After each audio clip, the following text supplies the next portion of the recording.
J'ai raté un critère de départ.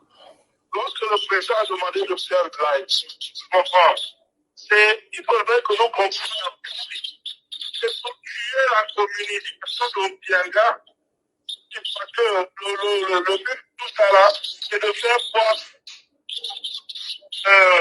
le président peut venir au front pour notre pays. J'ai raté un critère de départ. Lorsque le président a demandé de faire live en France, il faudrait que nous comprenions que pour tuer la communication de Pianga, parce que le but de tout ça là, c'est de faire croire le président peut venir au front pour notre pays. On va faire tomber définitivement une des personnes qui pour moi symbolise le mieux ce serpent. Je n'y vais pas par le dos de la cuillère. C'est aussi simple que ça. Mais moi je vous dis ceci. Opianga est tombé. Il tombe parce qu'il ouvre une boîte de Gabon pour vivre ces moments-là. Le président Oligui n'a rien à y voir avec cette situation. Je vous dis ça cache. Maintenant, ceux qui veulent croire autre chose, ils ont le droit. Parce que je vous dis que vous allez vivre la chute d'Opianga. Le montage politique qu'il a l'habitude de faire autour des élections, là, c'est mort. Tu avais fait une plainte contre Jean Ping pour diffamation. Tu es allé là-bas avec des gens dont on va en parler tout à l'heure.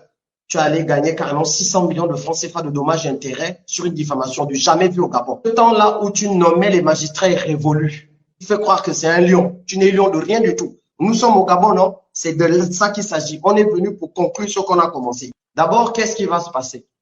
La première chose, c'est que tout ce que nous avons révélé sur Opianga, et je vais le réaffirmer aujourd'hui, je n'ai aucune peur et je n'ai même pas reculé là-dessus. C'est même pas 10% de ce que les services de sécurité, de ce que les enquêteurs, de ce que savent sur Opianga. C'est même pas 10% de ce qu'il a fait. Je le redis ici, pour qu'il entende bien et pour que les Gabonais tous l'entendent. Les victimes d'Opianga sont plus nombreuses que toutes les victimes qu'on a accumulées jusqu'à aujourd'hui. Je répète encore une fois.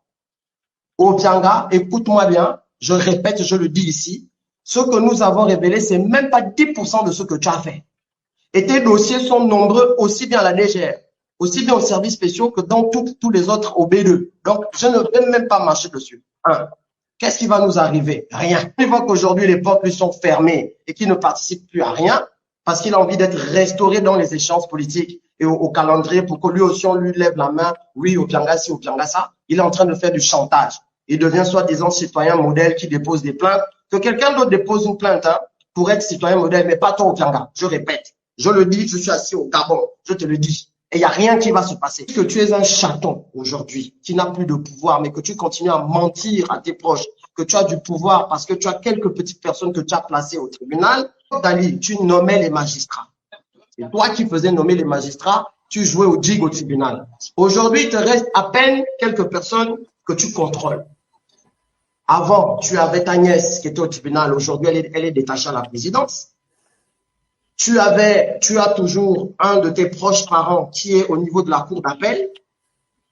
Tu as toujours, après, bon, elle a été détachée, une de tes maîtresses avec qui vous avez fait l'affaire contre Jean Ping, elle a été détachée dans une autre institution.